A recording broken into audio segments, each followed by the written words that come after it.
Bago tayo magsimula sa nakakakilig na istorya ni Artemis at Yael, shoutout muna sa masusugid nating mga beshi. Minsan lang tayo mag-shoutout kaya samantalahin na natin. Shoutout kay Ate Norma Kapulong, Cleo Kawaling, Lolit Benya Noriega, Christine Joy 15, Kabebe na, Ami Cruz 9004, Lily of Macau, Bet 26, Liza Monte 9178, Mary Tauring, Raquel Paz, Alexic Richel Cruz 18, at kay Dr. Reginaldo from Marbel, South Cotabato. Your support means so much to us. At sa iba pa nating solid supporters, just keep commenting. At malay nyo, kayo naman ang ma-shoutout ko. Happy listening mga beshies! Let's go! Gaga ka, Artemis. Anong pumasok sa isip mo at ginawa mo yan? Paninisi ni Artemis Vallejo sa sarili nang magising siya sa isang hindi pamilyar na silid. What's his name again? Ismael, right? Napalunok na wika ni Artemis sa isip habang pinagmamasdan ang mukha ng estrangherong lalaki na pinagbigyan niya ng sarili. Hindi makapaniwala si Artemis na nakipag one-night stand siya kagabi, na ibinigay niya ang sarili sa isang lalaking nakilala lang niya sa bar. Bago pa magising ang katabi ay nagmamadali nang nagbihis si Artemis, subalit bago siya lumabas ng silid ay hindi niya napigilang isang beses pang pagmasdan ang mukha ni Ismael. At least gwapong lalaking to. Mas hindi ko matatanggap kung isinuko ko ang sarili ko sa lalaki hindi ko na nga kilala, pangit pa. Pakonsuelo niya sa sarili. Shut up, Artemis. Gwapo nga pero paano kung kriminal pala ang lalaking yan? Kontra ng isang bahagi ng isip niya. Isang buntong hininga ang pinakawalan ni Artemis bago lumabas ng silid. Paglabas ng hotel ay agad siyang sumakay ng taxi pauwi sa hotel na tinutuluyan. Good morning, ma'am. Bati kay Artemis ng hotel staff na nakasabay niya sa elevator. Morning. Tipid na bati niya. Gusto niyang takpan ng mukha nang mapansing nagtagal ang kuryosong mga mata nito sa kanya. Hindi niya alam ang itsura niya ng umagang yon dahil sa pagmamadali ay nakalimutan niyang sipatin ang sarili sa salamin.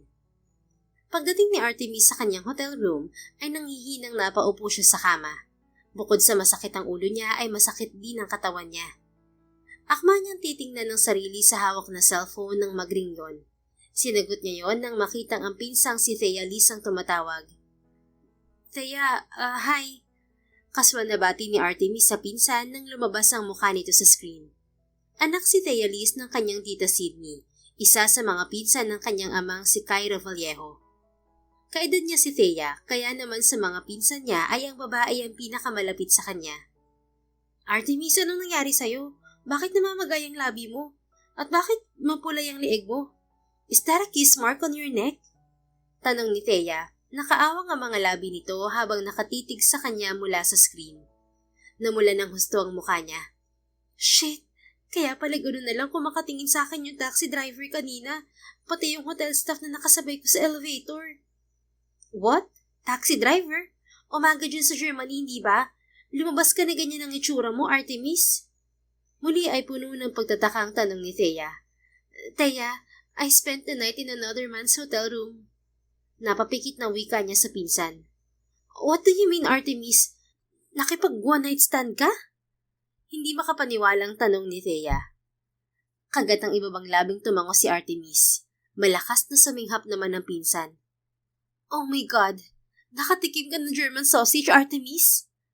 Namula ang mukha niya. Shut up, Thea! Pinoy din ng lalaki na kasama ko kagabi. Kasalukuyang kasing nasa Germany si Artemis para sa trabaho. Isang chemical engineer ang dalaga sa isang local pharmaceutical company sa Pilipinas. Isang linggo siya sa Germany dahil siya ang pinadala ng kumpanya para dumalo sa isang pharmaceutical conference sa Frankfurt. Sa huling araw niya sa naturang bansa ay nagpasya siyang magliwaliw. Nagpunta siya sa isang bar sa syudad at doon niya nakilala si Ismael, ang lalaking pinagbigyan ng sarili. Oh, akala ko naman German sausage ang natikman mo. Pinoy din pala. Nakangising wika ni Thea. Para rin namang German sausage ang size niya. Sagot niya sa isip. But seriously, Artemis, I can't believe you'd engage in a one-night stand. Ni hindi ka nagpapaligaw sa lalaking hindi kilala ng pamilya mo. Tapos nakipag one night stand ka sa lalaking nakilala mo lang sa bar? Pagpapatuloy ni Thea sa isang seryosong tono. Bumuntong hininga siya. Totoo ang sinabi ni Thea. Hindi siya madaling magtiwala sa mga tao. Ilang beses na kasi niyang naranasan na mapagsamantalahan ng mga tao sa paligid niya. Marami sa mga naging kaibigan niya noong nag-aaral pa siya ang kinaibigan lang siya dahil sa kanyang apelido. Isa kasing Vallejo si Artemis. Isa siya sa 2 anak ng mag-asawang Cairo at Luna Vallejo. Pag-aari ng pamilya nila ang pinakamalaking airline company sa buong Pilipinas, ang Vallejo Airlines. Lasing ka ba kagabi, Artemis? Tanong ni Thea. Muli ay bumuntong hininga siya. Nakainom ako pero hindi ako lasing. I just didn't know what I was thinking last night. Hindi ko alam kung ano pumasok sa isip ko at sumama ako sa lalaking yun. It was as if that man hypnotized me, Thea. He kissed me so good that the next thing I knew, I was already in a hotel with him.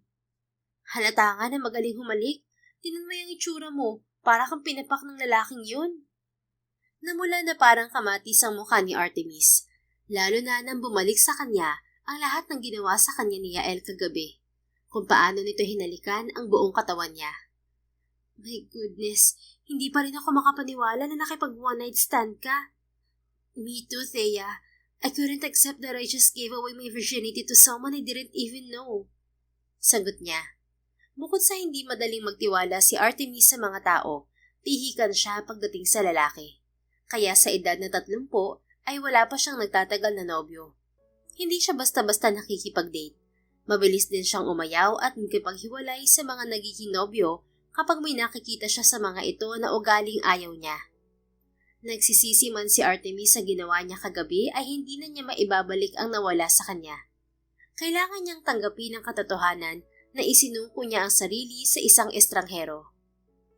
Yung lalaking nakasama mo kagabi, anong pangalan niya? Usisa ng pinsan. Yael. Yael what? Anong apelido? Hindi ko alam, Thea. Hindi ko rin inalam at wala akong balak alamin. Bukod sa first name ng lalaki, ay wala na siyang ibang alam ng personal na impormasyon tungkol dito. Ni hindi niya alam kung totoo ang sinabi ng lalaki na single to. Nakilala ni Artemis si Yael nang iligtas siya nito sa isang lasing na German na nagtangkang mambastos sa kanya. Matapos siyang iligtas ng lalaki ay niyaya siya nitong magsayaw. Habang nasa gitna ng dance floor, ay namalayan na lang ni Artemis na magkalapat na ang mga labi nila ng lalaki, hanggang sa dalhin siya nito sa tinutuluyang hotel na katabi lang ng bar. How about his contact number? Kinuha mo? Tanong ni Thea. Hindi, tuloy pa siya nang umalis ako sa hotel niya. Tinakasan mo siya, Artemis? Bakit hindi ko tatakasan?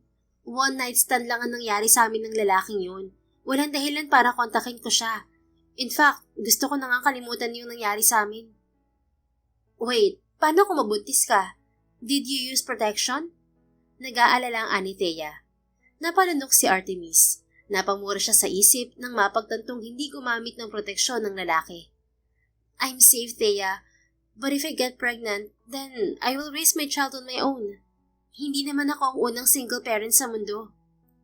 Hindi mo hahanapin at pananagutin ng lalaking yun kung sakali. Sa tingin mo, Thea, mahahanap ko siya kung wala naman akong alam tungkol sa kanya? Ni hindi ko alam kung totoong Yael o Ismael ang pangalan niya. Bumuntong hininga si Artemis. Let's stop talking about him, please. Gusto ko nang kalimutan ng nangyari sa amin ng lalaking yun. Fine. Tumawag ako dahil itatanong ko sana kung anong oras ang flight mo. Nagsabi na ako kay Tita Luna na akong susundo sa'yo. Isasama ko si Santi para makilala mo na siya. Ani Thea. Ang tinutukoy na Santi ay ang fiancé nito na hindi pa nakikilala ni Artemis. Mamayang gabi pa ang flight ko. I'll send you the details later.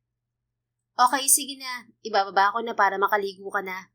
Huwag mong kalimutan takpan ng concealer yung kiss mark mo. Muling namula ang mukha ni Artemis.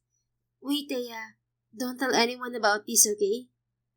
Nag-iisang babaeng anak si Artemis at siya ang bunso sa pamilya nila.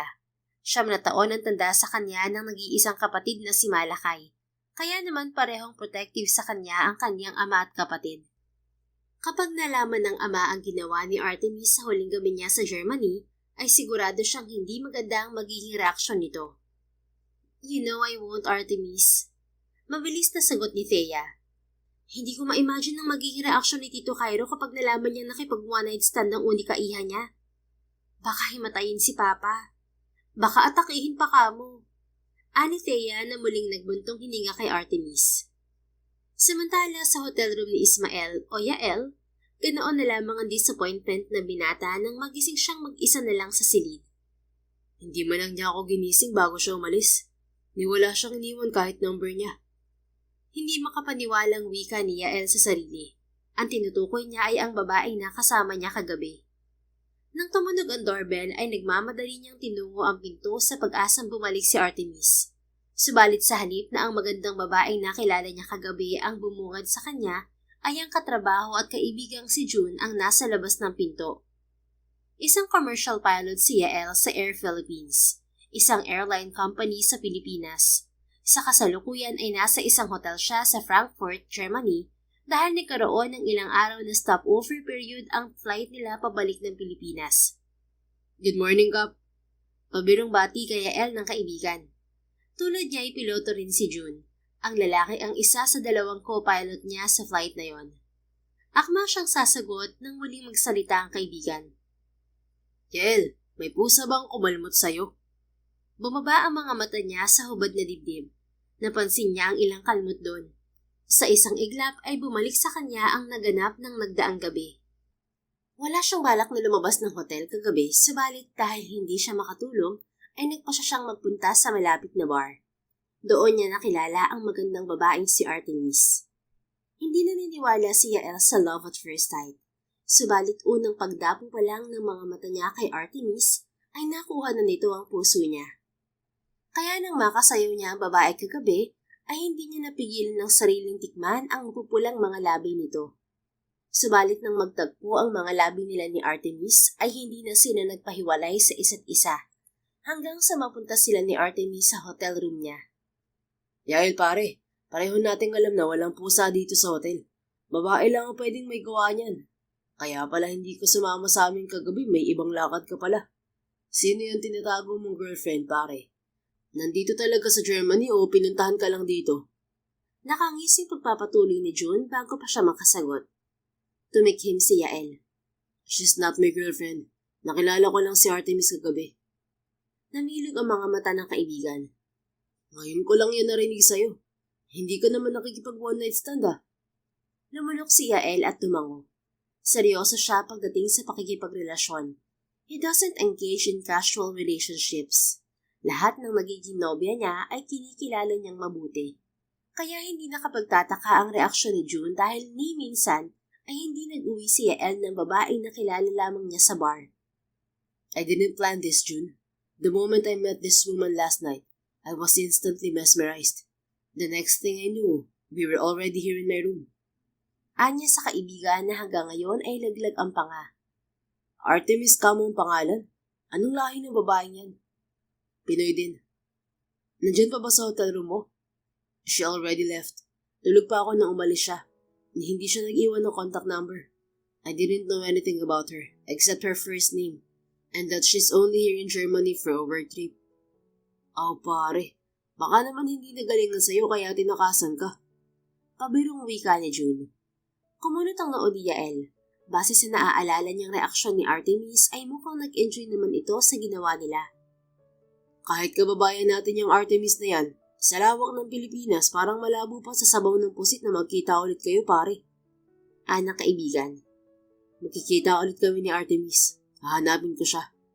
Determinadong sagot ni Yael. Aba, talagang tinamaan ka sa babaeng yan ah. Sobra. Napapaos na sagot ni Yael. Samantala, 6:00 ng gabing yon ay dumating si Artemis sa Frankfurt Airport para sa flight niya pauwi ng Pilipinas. Habang naglalakad sa kahabaan ng terminal, isang pamilyar na bulto ang nagpatigil kay Artemis. Ilang metro mula sa kinitatayuan niya ay nakatayo si Yael, ang lalaking pinagbigyan ng sarili. Lalo pa niyang ikinagulat ang ayos nito. Nakasuot ng pangpilotong uniforme ang lalaki. I can't believe that guy is a freaking pilot. Ani Artemis sa sarili. Bago pa siya makapagdesisyon kung pipihit siya patalikod o magtatago sa likod ng malaking maleta niya, ay bumaling na sa direksyon niya ang lalaki. Wala kang kasalanan sa kanya.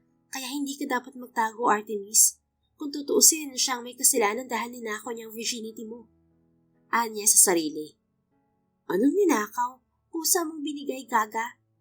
Kontra naman ng isang bahagi ng isip niya. Kita ni Artemis kung paanong namilog ang mga mata ni Yael nang magtama ang kanilang tingin. Lumunok si Artemis bago kaswal na ipinagpatuloy ang paglalakad. Nanatiling walang emosyon ng mukha niya kahit na naglakad papalapit sa kanya si Ismael. Artemis, hey! I found you again. Nakangiting wika ni Yael. Pasimpleng pinagmasdan ni Artemis ang mukha ng lalaki. Ang malalim na mga mata nito na napapalibutan ng mahabang pilik. Matangos na ilong, ang panga na perpekto ang tabas, at ang mapupulang pares ng labi. Sa liwanag ng paliparan ay lalo niya napagtanto kung gaano ito kagwapo. Kung hindi ito naka-uniforme, ay mapapagkamalan itong artista o modelo. Get a grip, Artemis. Hindi ka pwedeng matulala sa harap ng lalaking yan. Paalala niya sa sarili. What do you want? Kunot noong tanong ni Artemis sa kaharap. Napakurap si Yael bago nagsalita. Nagtataka lang ako kung bakit umalis ka nang hindi nagpapaalam sa akin. You didn't even leave your number. Tumikim si Artemis bago bahagyang nag-angat ng kilay. Bakit ako magpapaalam sa'yo? At bakit ko iiwan ang number ko? What happened was a one-night stand, Mr. Yael. Whatever your last name is. Kung iniisip mo na hahabulin kita dahil lang inosente ako, pues nagkakamali ka. I'm a modern woman who knows what a one-night stand means. Wala kang kailangang panagutan sa akin. Muling napakurap-kurap si Yael bago umangat ang isang sulok ng mga labi nito. Kung ayaw mo kong habulin, Miss Artemis, whatever your last name is, ako kailangan kitang habulin kasi kailangan mo akong panagutan. Siya naman ang napakurap-kurap sa sinabi nito. Ha? Anong kailangan ko managutan sa'yo? Yung puri ko. Kailangan mo panagutan ng puri ko, Artemis. Napaawang ang mga labi niya. Pagkatapos ay sarkastiko siyang natawa. Excuse me, anong puri ang sinasabi mo? Sa galing mo humalik, imposibleng first time mo. Huwag mo nga akong niloloko, Yael. Bahagyang umuso ang lalaki. Alright, I admit last night was not my first time. Wala kang puri na dapat panagutan. Pero ayoko matapos lang sa isang gabi ang ugnayan natin. I want to get to know you more, Artemis. I want to go on a date with you. Muli man siyang nabigla sa sinabi nito, ay pilit niyang pinagsalubong ang mga kilay. Well, unlike you, Yael, hindi ako nakikipag-date sa mga lalaking hindi ko kilala. Pero binigay mo ang sarili mo sa lalaking hindi mo kilala? Namula ang mukha niya. Lasing ako kagabi. What happened last night is a big mistake. That's why I no longer want to be associated with you. Pero hindi yun pagkakamali sa akin, Artemis. I like you. And clearly, you like me too. Umungay ang mga mata nito kasabay ng pagbaba niyon sa mga labi niya. Pinigilan ni Artemis na mapanunok nang bumalik sa kanya ang pakiramdam ng mga halik nito. Maybe I liked you last night, but I no longer like you now, Yael. So please move away before I call security. Suplad ang sagot niya sa kaharap. Wait, Artemis. Are you on flight PA-560? Anito na napasulyap sa hawak niyang boarding pass. Ha? Bakit mo alam? Gumuhit ang ngiti sa mga labi nito nang ibalik ang tingin sa mga mata niya. That's the only flight here in Frankfurt tonight bound for Manila. And I'm one of the pilots in that flight, Artemis. Muling napaawang ang mga labi ni Artemis. Doon lang niya napansin ang company logo ng uniformeng suot na kaharap. Piloto ang binata sa Air Philippines, isa sa mga airline company sa Pilipinas. At hindi lang ito piloto, kapitan ito base sa guhit ng uniforme nito. Dapat ako na lang ang nag-book ng flight ko. Nagsisising wika ni Artemis sa sarili. Ang kumpanya pinagtatrabahuhan kasi ni Artemis ang sumagot ng flight cost niya, kaya hindi siya nakapili ng airline na sasakyan para sa work trip ngayon. I guess I'll see you later, Artemis. Nakangiting wika ni Yael. Kinunutan lang niya ng noo ang lalaki bago ito nilagpasan. Dire-diretso ang lakad niya hanggang sa makarating siya sa boarding area. Isang oras ang nakalipas ay nasa loob na ng eroplano si Artemis.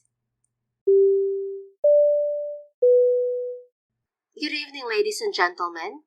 Welcome aboard to Air Philippines Flight AP560, Frankfurt to Manila. On behalf of Captain Ismael Gregorio, First Officers June Apostol and Harold Antonio, and the rest of the crew, We hope you enjoy the flight. Anunsyo ng flight attendant mula sa PA system ng eroplano. Ismael Gregorio pala ang buong pangalan ng lalaking yun. Ani Artemis sa isip. Ilang minuto pagkatapos mag-take off ng eroplano ay narinig naman niya ang malalim na boses ng lalaki. Good evening, everyone. This is your captain speaking. On behalf of the flight crew, sit back and enjoy the flight. And thank you for flying with us. Paano ako magre-relax at ma-enjoy ang flight kung kada rinig ko sa boses niya maaalala ko ang nangyari sa amin? Ani Artemis sa isip. Iha, ayos ka lang? Untag sa kanya ng pasaherong katabi sa eroplano. Bumaling si Artemis sa ginang na hindi nalalayo sa edad ng kanyang ina. Tipid siyang umiti. Okay lang po. Napansin ko kasi na ang lalim ng buntong hininga mo. Napanguso siya. May naalala lang po kasi ako. Sa sumunod na oras ay naging abala si Artemis sa pakikipagkwentuhan sa katabing ginang. Ayon dito ay binisita nito ang anak na sa Germany nakatira. O siya, matutulog muna ako, Artemis. Anang ginang na ayon dito ay si Lena ang pangalan. Good night po. Nakangiting sagot niya. Nang talikuran siya ng ginang ay pinasya ni Artemis na tumayo para magbanyo. Subalit paglabas niya ng lavatory, natigilan siya nang bumungad sa kanya si Yael. Gumuhit ang ngiti sa mukha ng lalaki, samantalang kumunot naman ang noo niya. Artemis, I told you we'd meet again. Ani Yael. Inabangan mo ba ako? What? No. I took a break because I needed to use the lavatory. Hindi ko alam na ikaw ang nasa loob. Bahagyang nag-init ang mukha niya sa pagkapahiya. Oh, well, excuse me. Wait, Artemis. What? I really wanna date you. Pagdating natin ng Pilipinas, would you give me a chance to go out with you? Nag-angat ng kilay si Artemis. I already told you, Mr. Ismael. Gusto kong kalimutan ang nangyari sa atin. Paano ko magagawa yun kung papayag ako makipag-date sa'yo? Bakit gusto mong makalimutan ng isang bagay na nagustuhan mo naman? Dahil uulitin ko, mali ang nangyari sa atin. Now, if you'll excuse me. Bahagya niyang itinulak ang lalaki bago niya ito nilagpasan. Pagdating ni Artemis sa upuan niya, ay pinilit niyang matulog upang mawala sa isip niya ang nangaakit na mga mata ni Yael. Matagumpay siyang nakatulog. Nagising na lang siya nang iserve ng flight attendant ang almusal nila. Good morning, Iha. Bati sa kanya ng katabing ginang na tulad niya ay gising na. Good morning din po, sagot niya. Pagkatapos mag-almusal ni Artemis, binuksan niya ang laptop at inabala ang sarili sa trabaho. Pilit na kinalimutan niya ang mga sinabi sa kanya ni Yael. Ilang oras ang nakalipas, pagkatapos ng mahigit 13 oras nila sa ere, matiwasay na nakalapag ang eroplanong sinasakyan sa NAIA. Sa pagkakataong yun, muli ay narinig ni Artemis ang boses ng kapitan. Ladies and gentlemen, welcome to Ninoy Aquino International Airport. The local time is 5:30 p.m. On behalf of Air Philippines and the entire crew, thank you for choosing to fly with us. We look forward to seeing you again soon. But before I bid goodbye, I would like to call the attention of Miss Artemis Vallejo. Natigilan si Artemis nang maninig ang pangalan niya, subalit mas lalo siyang nawindang sa sumunod na sinabi ni Yael.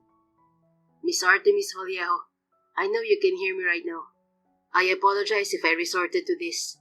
I just desperately want you to know that I really, really like you. So please, would you consider going out on a date with me?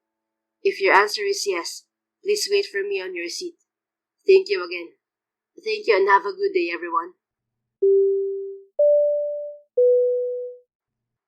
Nanatiling nakaawang ang mga labi ni Artemis kahit na nawala na ang boses ni Yael. What the hell? How could he do that? Hindi makapaniwalang wika ni Artemis sa sarili. Artemis, ikaw yung Artemis Vallejo na tinutukoy ni Yael? Nakangiting baling sa kanya ng ginang nakatabi. Magkakilala po kayo ni Yael? Nabiglang tanong niya sa ginang. Magkaibigan kami ng ina niya. Kayo, Iha, magkakilala rin pala kayo ni Yael.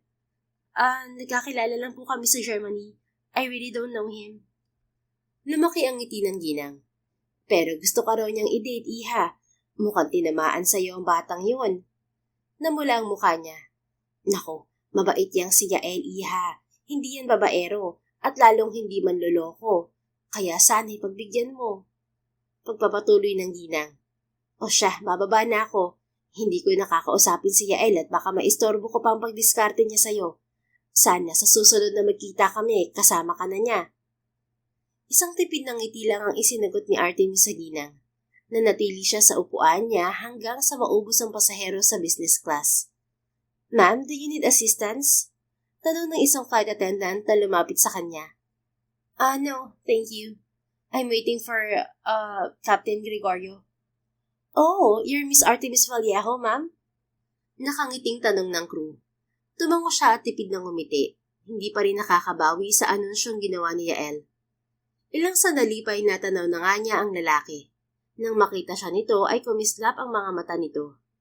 Pinigilan ni Artemis ang sariling pasadahan ng tingin si Yael. Subalit sa huli ay gumala pa rin ang mga mata niya sa kabuuan nito. Bakit ganun? Bakit kahit kulang siya sa tulog, ang fresh pa rin niya? Naiinis na wika ng dalaga sa isip. Artemis! Bati ni Yael paghinto sa tapat niya. Doon lang napansin ni Artemis na silang dalawa na lamang ng binata ang naroon sa parting yun ng eroplano. Tumikhim siya at seryoso ang mga matang sinalubong ang tingin nito. Captain Gregorio, I didn't stay here because I agreed to date you. I waited for you because I have questions for you. Anong gusto mong itanong, Artemis? You're free to ask me anything. How did you find out that I'm a Vallejo? Hindi ko sinabi sa'yo ang buong pangalan ko nung gabing nagkakilala tayo. Nagdududang tanong niya. Para kay Artemis ay kaduda-duda ang pinapakitang interes sa kanya ni Yael. Dahil sa ginagawa ng lalaki ay naalala niya ang dating nobyo ng pinsang si Thea. Nakilala rin ni Thea ang dating nobyo sa isang bar. Nagpakita ng matinding interes ang lalaki sa pinsan niya, subalit sa huli ay natuklasan nila na gusto lang nitong gamitin si Thea para maging piloto sa airline company ng pamilya nila. Ngumuso si Yael. I looked for your name in the flight manifest, Artemis. Doon ko nalaman ang buong pangalan mo. Napakorap si Artemis dahil ngayon lamang niya naalala na posible nga yun. Of course, may access ang mga piloto sa mga pangalan ng mga pasahero. Wait, are you related to Vallejo Airlines, Artemis? Tanong ni Yael. Taas na o siyang tumango sa kaharap. I am. I belong to the family that owns Vallejo Airlines. At kung dahil sa apelido ko, kaya gustong-gusto mo makipag-date sa akin, pues sinasabi ko na sa iyo, Captain Gregorio, hindi uobra sa akin yung diskarte mo. Hindi dahil may nangyari sa atin, papayag na ako makipag-date sa'yo. Umawang ang mga labi nito. Teka. Ano yung sinabi mo? Gusto kitang i-date dahil sa apelido mo? I've had my fair share of people trying to befriend me just because of my surname. If you're one of those people, just back off, Captain Gregorio. Kumunot ang noon ng kaharap. Tila hindi makapaniwala sa sinabi niya. Listen, Artemis. Hindi kita gustong i-date dahil sa apelido mo. I didn't even know you were a Vallejo until I checked your name in the flight manifest. Wala rin akong interes na magtrabaho sa airline nyo. At lalong wala akong interes sa yaman ng pamilya nyo. You being a Vallejo means nothing to me. Then, why are you so eager to date me? Because I like you, Artemis. Tag-init ang mukha ni Artemis. Kasabay niyon ay naramdaman niya ang biglang pagbilis ng tibok ng puso. I liked you the first time I saw you. Kaya nga hindi ako nakapagpigil na halikan ka nung gabing yun. I like you so much. And after what happened to us, I couldn't get your pretty face out of my mind. Yun lang ang tanging dahilan kung bakit gusto kitang i-date, Artemis. Dahil gusto kita. Gustong-gusto kita. Pagpapatuloy nito sa seryosong boses habang diretsyong nakatitig sa mga mata niya. Umiling si Artemis. You're just physically attracted to me, kaya mo nasasabi yan. You don't really like me. Sandaling sinulyapan ni Yael ang mga labi niya, bago nito ibinalik ang tingin sa mga mata niya. These feelings I have for you are beyond physical, Artemis. Hindi kita gustong i-date para lang mahalikan ulit kita. Gusto kitang makasama dahil gusto kitang makilala. Dahil gusto kong ipakilala ng mabuti ang sarili ko sa'yo. Sinubukan ni Artemis na maghanap ng kasinungalingan sa mga mata ng kaharap. Subalit wala siyang makita. At habang tumatagal na nakatitig siya sa mga mata ni Yael, ay para siyang nalulunod. Tila may natutunaw sa loob ng dibdib niya. Umalingaw sa kanya ang sinabi sa kanya ng ginang na nakatabi niya sa eroplano.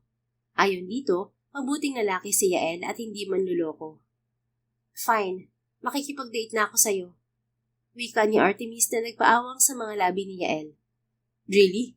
You'd date me? Kinagat niya ang ibabang labi at tumango. Kahit na hindi niya kilala ang binata, isang bahagi ng dibdib niya ang nag-uudyok sa kanya na pagkatiwalaan to. I'd agree to one date, just one. Pero may kondisyon to. Anong kondisyon? Ako ang magde-decide kung kailan tayo magde-date. And no physical contact. Hindi mo ako pwedeng basta hawakan. No kisses, no hugs, no holding hands. Okay, Artemis. Mabilis na sagot ni Yael. Payag ka sa kondisyon ko? Bahagyang pumungay ang mga mata nito. I told you, gustong gusto kitang makilala pa. Kaya kahit anong kondisyon mo, papayag ako. Tila may kumislot sa loob ng dibdib niya. Okay, give me your number. I-message kita kapag available na ako makipag-date sa'yo. Kinuha niya ang cellphone at inabot dito. Ikaw, hindi mo ibibigay ang number mo sa akin? Nakangusong tanong nito nang ibalik sa kanya ang cellphone. Hindi na kailangan dahil ako ang kukontak sa'yo. Huwag ka mag-alala, may isang salita ako, Captain Gregorio. Ngumiti ito. I believe you, Artemis. At kung sakaling makalimutan mo ang tungkol sa usapan natin, hahanapin kita para ipaalala sa'yo. Hindi ako ulyanin para makalimot, Captain Gregorio. Sige na, aalis na ako. Ngumuso ito. Wala naman akong sinabing ulyanin ka. Anyway, I'll walk you to the exit. Hindi na kailangan, Captain. Please, stick back to Yael. Kahit mga katrabaho ko, hindi ako tinatawag ng ganyan. Fine, Yael. Pagsuko niya. Kumuso siya at hinayaan na itong ihatid siya sa exit ng pasahero. Mag-ingat ka sa biyahe pa uwi, Artemis. I'll see you on our date. Nakangiting paalam ng lalaki. Tipid siyang tumango. I-message mo lang ako anytime, Artemis. Magre-reply ako. Basta ikaw. Pahabol na wika nito. Napailing na lang si Artemis habang pababa ng hagdan. Subalit hindi niya napigilan ang pagsilay ng ngiti sa mga labi. Pagdating niya sa arrival area ng terminal ay simalubong sa kanya ang pinsang si Thea kasama ang fiancé nitong si Santi. Pansamantalang nawala sa isip niya si Yael at ang nakatutunaw na mga mata nito dahil naging abala siya sa pagkilatis sa fiancé ng paboritong pinsan. I just want you to know that I'm a chemical engineer, Santi. Kapag nalaman ko niloloko mo tong pinsan ko, hindi ko kailangan gumamit ng dahas para mawala ka sa mundong to. Pabirong banta niya kay Santi. Pinanlakihan siya ng mga mata ni Thea bago bumaling sa fiancé. Ignore her, baby. Nagbibiro lang yan si Artemis. May trust issues lang talaga siya kaya ganyan. Ngumisi lang si Artemis sa kaharap na mag-irog.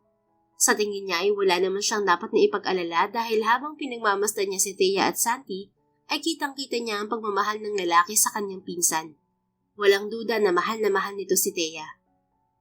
Pagkatapos maghapunan ni Artemis, kasama ang pinsan at si Santi, ay hinatid siya ng mga ito sa bahay ng kanyang mga magulang. Kahit nakapagpundar na siya ng sariling condo unit, ay nakatira pa rin siya sa poder ng mga magulang. Ayaw kasi ng kanyang ama na bumukod siya. Ayon dito ay saka na siya umalis kapag nag-asawa na siya. Si Artemis na lamang kasi ang kasakasama ng mga magulang dahil matagal nang nag-asawa ang kuya malakay niya. Artemis, iha, welcome home. Bati kay Artemis ng inang si Luna. Pagdating niya sa mansyon ay naabutan pa niya ang mga magulang na nagtsatsaa. Thanks, ma. Sagot niya. Give me a hug, bunso. I missed you. Masuyong wika naman ng kanyang amang si Cairo Vallejo. Namiss din kita pa. Sagot ni Artemis bago niyakap ang ama. How was Germany, anak? Tanong ng ina matapos siyang pakawalan ng ama. Akmang sasagot si Artemis sa ina nang mapansin niyang nakakunot ang noo ng ama habang nakatingin sa leeg niya. Ano yung nasa leeg mo, bunso? Bakit namumula yan? Shit! Sabit ni Artemis sa isip.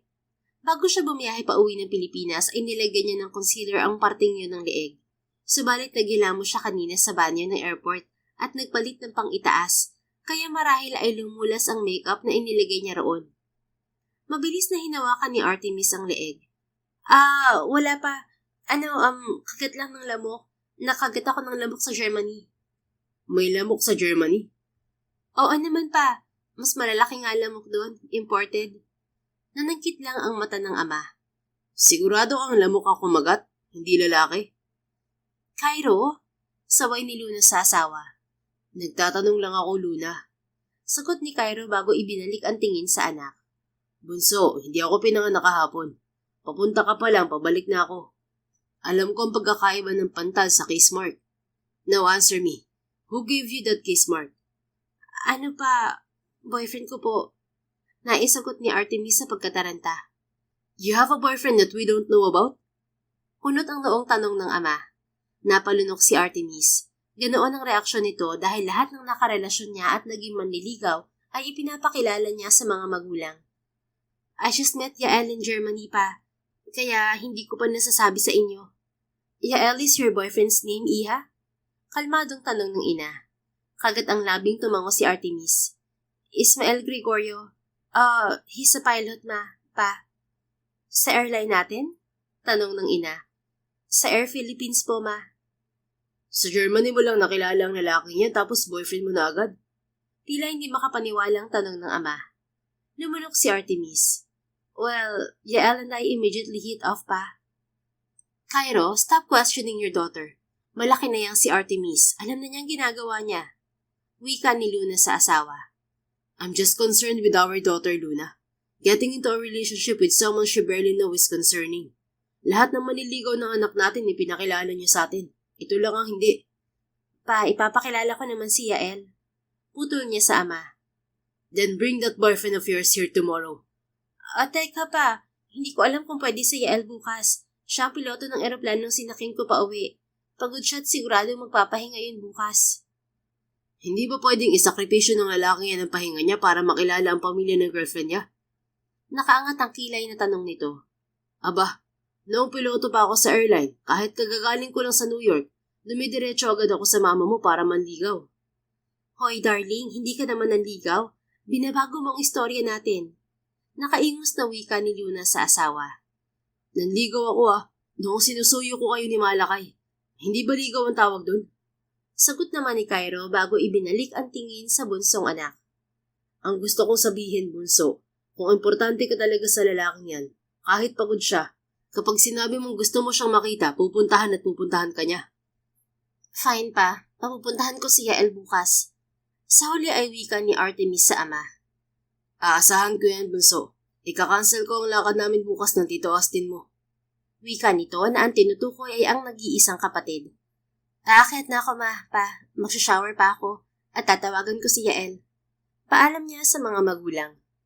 Go ahead, Iha. Aakyat na rin kami ng papa mo maya-maya. Wika ng ina. Pagdating ni Artemis sa kanyang silid ay nanghihinang napaupo siya sa kama. Isang problema ang sinabi niyang kasinungalingan sa ama. Subalit kung sinabi naman niya rito ang totoo, kapag nalaman nito ang ginawa niya sa Germany ay hindi siya magtataka kung huntingin nito si Yael at pilitin ang binatang panagutan siya. Hindi hamak na mas malaking problema yun kapag nagkataon. Ani Artemis sa isip. Kagat ang ibabang labing inilabas niya ang cellphone at idinayal ang numero ni Yael. Pagkatapos ng ilang segundong pagriring, narinig niya ang baritonong tinig nito. Hello? Wika ni Yael sa kabilang linya. Tumikhim siya. Hey Yael, si Artemis to. Artemis? Anito sa masiglang boses. Hey, hindi ko inaasahan na tatawag ka agad. Kinagat niya ang ibabang labi. Well, may problema ako at ikaw lang ang makakatulong sa akin. Problema? Wait, are you home, Artemis? May naging problema ba sa biyahe mo? Tila may mainit na gumapang sa puso niya sa nahimigang pag-aalala sa boses nito. Yes, I'm home, Yael. Wala akong naging problema sa pag-uwi ko. Kung ganun, anong problema ang tinutukoy mo? Muli ay kinagat niya ang ibabang labi kasabay ng pag-init ng pisngi. Naging problema yung kiss mark na iniwan mo sa leeg ko, Yael. Narinig niya ang pagsinghap ng binata. Kiss mark? Wala akong napansin nung nagkita tayo sa eroplano. Dahil tinakpan ko ng makeup, pag-uwi ko ng bahay napansin ni Papa. Tinanong niya kung sinong may gawa nun at sinabi kong boyfriend ko. Now, my parents want to meet you tomorrow. You told your parents I'm your boyfriend? Tila na biglang tanong ni Yael. Napalunok siya. Hindi ko pwedeng sabihin sa kanila na nakipag one night stand ako. My father is so protective of me, Yael. Kapag nalaman niya ang nangyari sa atin sa Germany, hahanapin ka niya at pipilitin ka niyang panagutan mo ko. Kaya sinabi ko na lang na boyfriend kita. And now your family wants to meet me? Tumango siya kahit hindi nakikita ng kausap. Pumayag ako makipag-date sa'yo. Now you have to return the favor, Yael. Kailangan mo magpanggap na boyfriend ko bukas sa harap ng mga magulang ko. Paano kung hindi ako pumayag? Then, wala ring date na mangyayari, Captain Gregorio. Hey, nagbibiro lang ako, Artemis. Of course, I'll agree to pose as your boyfriend. Tila nakahinga siya ng maluwag sa sinabi nito. Thank you. You don't have to thank me. Ako rin na may kasalanan kung bakit nagka-problema ka. I'm sorry for leaving a kiss mark. Muling nag-iinit ang mukha ni Artemis. Sige na. I'll just message you our house address. Teka, ano ba lang kailangan kong dalhin sa mga magulang mo? Kahit sarili mo lang, hindi mo naman kailangan magpa-impress sa magulang ko. Hindi naman kita totoong boyfriend. Pero nakalimutan mo namang gusto kita, Artemis. Gusto kong maging totoong boyfriend mo sa hinaharap. Kaya kailangan ko magpa-impress sa mga magulang mo. Nagwala ang dibdib niya. Hindi naman nai-impress sa mga magulang ko sa material na bagay, Yael. Nasa iyo kung magugustuhan ka nila o hindi. Then I promise to show them na my best behavior tomorrow. Umuso siya. Sige na, I'll just see you tomorrow. Okay, Artemis. Good night. Good night, Yael. Mahinang sagot niya bago ibinaba ang tawag. Kinabukasan, pagbaba ni Artemis ng kanyang silid, ay naabutan niya sa sala ang ama. Natigilan siya nang makita ang ginagawa nito. Pa, bakit nililinis mo yung shotgun mo? Katatapos lang ng hunting trip niyo ni Tito Austin, hindi ba? Tanong ni Artemis. Taon-taon kasi ay may hunting trip ito kasama ang kanyang Tito Austin sa New Zealand. Bumaling ito sa kanya. Naghahanda lang ako sa pagdating ng nobyo mo, bunso. Nanlaki ang mga mata niya. Pa, bakit kailangan may shotgun? Tatakutin mo ba si Yael? Hindi siya tunay na lalaki kung matatakot siya kapag tinutukan ko siya ng shotgun, anak. Nakang-ising sagot nito. Pa, hindi ka naman ganyan sa dating boyfriend ko ah. Yung mga dating boyfriend mo, hindi ka naman binibigyan ng marka sa leeg. Patutsyada nito bago ipinagpatuloy ang paglilinis sa hawak na baril. Napaawang ang mga labi ni Artemis kasabay ng pag-iinit ng muka. Sa huli ay hinayaan na lamang niya ang ama at tumuloy sa kusina. Naabutan niya roon ng ina. Ma, anong trip ni Papa? Naabutan ko siyang naglilinis ng shotgun. Bungad ni Artemis sa inang si Luna. Bahagyang natawa lang ang ginang. Huwag mo nang pansinin yung papa mo, anak. Wala namang balay ang shotgun niya. Sa susunod kasi na makikipaghalikan ka sa boyfriend mo, huwag ka mag-iiwan ng ebidensya. Alam mo namang napaka-protective sa'yo ng ama mo. Muling nag-init ang mukha ni Artemis. Anyway, may paborito bang pagkain ng boyfriend mo? Para maipahanda ko kay Manang. Nakangiting tanong ng ina. Kahit ano ma, hindi naman mapili sa pagkain si Yael. Kinagat ni Artemis ang loob ng pisngi nang mapagtantong wala silang alam tungkol sa isa't isa ni Yael. Hindi naman siguro magtatanong si Papa ng kung ano-ano. Anya sa isip. Pagkatapos mag-brunch ni Artemis ay nagpadala siya ng mensahe kay Yael. Sinabi niya sa mensahe ang address ng bahay nila at kung anong oras ito pupunta. Hindi nagtagal ay nagring ang cellphone niya. Hello? Bati niya sa binata. Hi, Artemis. Sagot ng lalaki mula sa kabilang linya. Sa lalim ng boses nito ay tila kagigising lang nito. Nag-init ang mukha niya nang maalala ang itsura ni Yael nang umagang magising siya sa tabi nito. Bakit napatawag ka? Tanong niya. Gusto ko lang sabihin na nabasa ko ng text mo. Don't worry, hindi ako malilate mamaya. Pwede ka namang mag-reply na lang, Yael. Hindi mo kailangan tumawag. Tumawag ako dahil gusto ko marinig ang boses mo, Artemis. May nagwala sa loob ng dibdib niya sa sagot nito. Hindi mo naisip na nakakaistorbo ka sa akin? Well, sinagot mo agad ang tawag ko. Ibig sabihin, willing ka magpa-istorbo sa akin, Artemis. Napanguso siya. Sinagot ko kasi akala ko may importante kang sasabihin.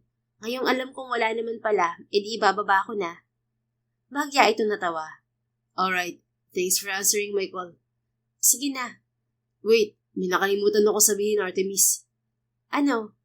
Nakalimutan kong batiin ka ng good morning. Akala ko naman kung ano. Natawa ito. Wala kang good morning para sa fake boyfriend mo. Tumikim siya upang pigilang mangiti. Fine. Good morning, Captain Gregorio. Huwag kang malilate ah. Don't worry, girlfriend. 5:00 pa lang, nasa labas na ako ng gate niyo. Talaga lang ah. Magtiwala ka sa akin, Miss Vallejo. Napapangiting nag-angat na lang siya ng kilay. Sige na, mamaya na lang. Akala ni Artemis ay nagbibiro lang si Yael. Subalit 5:00 pa nga lang ng hapon Nakatanggap na siya ng mensahe mula sa binata na nasa labas na ito ng bahay nila. Paglabas ni Artemis ng bahay ay naabutan nga niya ang isang kotse sa tapat ng malaking gate nila. Bumukas ang bintana niyon at tumambad sa kanya ang nakangiting mukha ni Yael. Hi Artemis. Yael, ang aga mo. Hindi bale ng maaga kaysa malate. Mahirap magtiwala sa traffic dito sa Maynila. Teka, naliligo pa yata si Papa. Mamaya na tayo pumasok. May kailangan ako sabihin sa'yo. Binuksan niya ang front seat ng sasakyan nito at pumasok roon. Agad na nanood kay Artemis ang pinaghalong bango ng sasakyan at ang pabango ni Yael. Pinigilan niyang mapapikit sa amoy na pumuno sa ilong niya. Hey girlfriend, anong sasabihin mo sa akin? Nakangiting baling sa kanya ni Yael. Napalunok si Artemis at pinigilang madistract sa ayos ng binata. He looked so good in his white button-up shirt and dark maong pants. Maayos na nakabrush up ang buhok nito kaya kitang-kita ang perpektong mukha nito. I need to tell you things about myself, Yael. Magtataka mga magulang ko kung wala ka man ng alam tungkol sa akin. Wika niya sa sarili. Tumango naman ito. You're right. Go ahead. Tell me things about yourself. Tumikhim siya. Well, as you already know, my name's Artemis Sky Vallejo. I'm 30. December 14 ang birthday ko. I'm a licensed chemical engineer. Nagtatrabaho ako sa isang pharmaceutical company dito sa bansa. Isa lang ang kapatid ko, si Kuya Malakay. He's 9 years older than me. I don't have favorites, pero gusto ko ang kulay pink. Comfort food ko ang lasagna. Napahinto siya nang mapansing nakatitig na sa kanya si Yael. Hey, nakikinig ka ba? Untag niya rito. Ngumiti ito. Yes, I'm listening, Artemis. Pumapasok sa utak ko lahat ng sinabi mo kahit na nakatitig ako sa'yo. Nag-init ang mukha niya. At talagang inamin nito na nakatitig nga ito sa kanya. Ikaw, baka may gusto kang sabihin tungkol sa sarili mo, Yael. Kailangan may alam din ako tungkol sa'yo. Bahagyang nakaangat ang kilay na tanong niya rito. Ayaw ipahalata na naapektuhan siya sa titig nito. Nakangiting tumango si Yael. I'm Ismael Gregorio, 33. Graduate ako ng civil engineer sa Mapua University. But I've been working as a pilot for Air Philippines for 6 years now. Tulad mo, bunso rin ako sa pamilya. Pero mag-isa lang ako dito sa Pilipinas. Nasa Shuttle USA ang nanay ko at ang nag-iisang kapatid ko. How about your father? Namatay siya 15 years ago.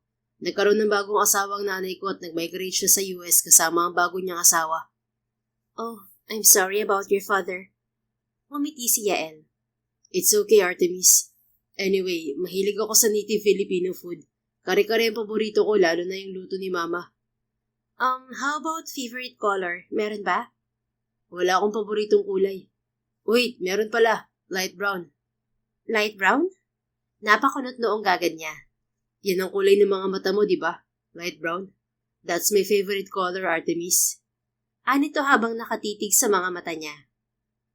Nag-init ang pisngi niya kasabay ng pagbilis ng tibok ng puso. Stop staring at my eyes, Yael. Anyway, wala ka na bang ibang gustong sabihin? I had 3 ex-girlfriends. Maayos ang naging breakup ko sa kanilang 3. Walang third party. Malinis ang record ko pagdating sa relasyon. Sumimangot siya. Hindi ko naman kailangan malaman pa yan. Nakaraan mo na yan, Yael. Gusto ko lang sabihin sa'yo para malaman mo na seryoso ako sa'yo, Artemis. Gusto kitang ligawan, kaya gusto kong malaman mo pati ang nakaraan ko. Matamang sagot ni Yael. Teka. Date lang ang hiningi mo sa akin ah. Tapos ngayon gusto mo nang manligaw? Gusto ko na agad ipaalam sa'yo na pagkatapos ng date natin, manliligaw ako. Umangat ang isang kilay niya. Paano kung hindi ako pumayag? Kung hindi ka papayag, sasabihin kong sikreto mo sa papa mo. Pabirong sagot nito. Hey, that's blackmail. Bahagya itong natawa bago sumeryoso. Nagbibiro lang ako, Artemis. Hindi ko gagawin yun. Hindi kita ilalaglag sa ibang tao, lalo na sa mga magulang mo. Pero kapag hindi ko pumayag na manligaw ako, kukulitin talaga kita hanggang sa pumayag ka. You have to know that I'm a very persistent person. Lahat gagawin ko para makuha ang gusto ko. Napaawang ang mga labi ni Artemis, subalit hindi siya nagkomento sa sinabi ni Yael. Hindi niya kasi maikaila ang pagwawala ng dibdib. Aminado siyang attracted siya sa binata. Kahit hindi niya aminin ay unti-unti nitong nakukuha ang tiwala niya. Alam din niyang pagbibigyan niya si Yael kung sakaling ang manligaw to sa kanya. Fine, but remember this, Yael. Hindi mo pwedeng sabihin kay Papa na may nangyari sa atin sa Germany. Lagot tayong dalawa kay Papa. Baka pilitin kanyang panagutan ako. Paano kung gusto kong panagutan ka? Nangingiting tanong nito. Namilog ang mga mata niya. Shut up, Yael. Hindi ako nagbibiro dito. Hindi rin naman ako nagbibiro, Artemis. Marriage is a serious thing for me, Yael. Ayoko magpakasal sa lalaking hindi ko pa lubos na kilala, okay? Kaya ayusin mong sasabihin kay Papa. Ayokong bigyan siya ng dahilan para pilitin akong ipakasal sa lalaking wala pang isang linggo kong kilala. Seryosong sagot niya. Muli ring sumeryoso ang binata. Dumapo ang kamay nito sa kamay niya. Don't worry, Artemis. Wala akong sasabihin hindi mo gusto sa harap ng mga magulang mo. Trust me, I got you, okay? Kinigad niya ang ibabang labi at tumango. Okay, teka, yung kamay ko.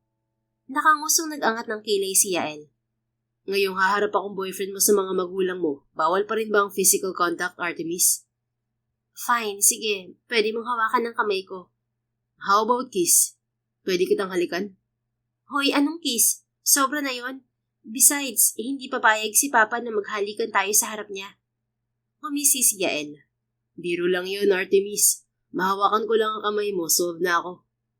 Muling inignora ni Artemis ang pagwawala ng puso niya. Fine, halika na sa loob.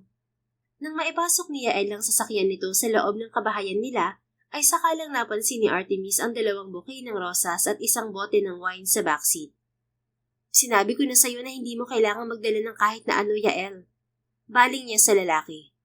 Ayokong humarap sa mga magulang mo na walang bitbit, Artemis. Ayokong mukha ko lang ang dala ko. Hindi niya napigilang matawa. Mayabang ka rin pala, Yael. Natawa lang ito bago inabot sa kanya ang isang bungkos ng bulaklak. Nakangusong tinanggap niya yon. Salamat. You're welcome, Artemis. Ilang sandali pa ay sabay silang pumasok sa double doors ng kanilang mansyon. Sumalubong sa kanila ang ina na may matamis na ngiti sa mga labi. Ma, this is Yael. Boyfriend ko. Yael, this is my mother, Luna Vallejo. Wika ni Artemis sa ina at kay Yael. Nice to meet you, Tita Luna. Kaya pala ang ganda ni Artemis. Nagmana po pala siya sa inyo. Nakangiting bati ni Yael dito. Natawa ang ginang. Thank you, Iho. Salamat din dito sa bulaklak. Come on, please sit down. Pababa na ang papa ni Artemis. You look exactly like your mother. Pareho kayong maganda. Bulong ni Yael kay Artemis pag-upo nila sa sofa ng binata. Sinabi mo na yan kay Mama. Iba pa rin kapag sa'yo ko sinabi. Nag-init ang pisngi ni Artemis. Akma siyang sasagot nang magsalita ang ina. Maiwan ko muna kayong dalawa. Titingnan ko lang ang ginagawa ni Manang sa kusina. Dadalhin ko na rin itong wine na dala mo, Iho.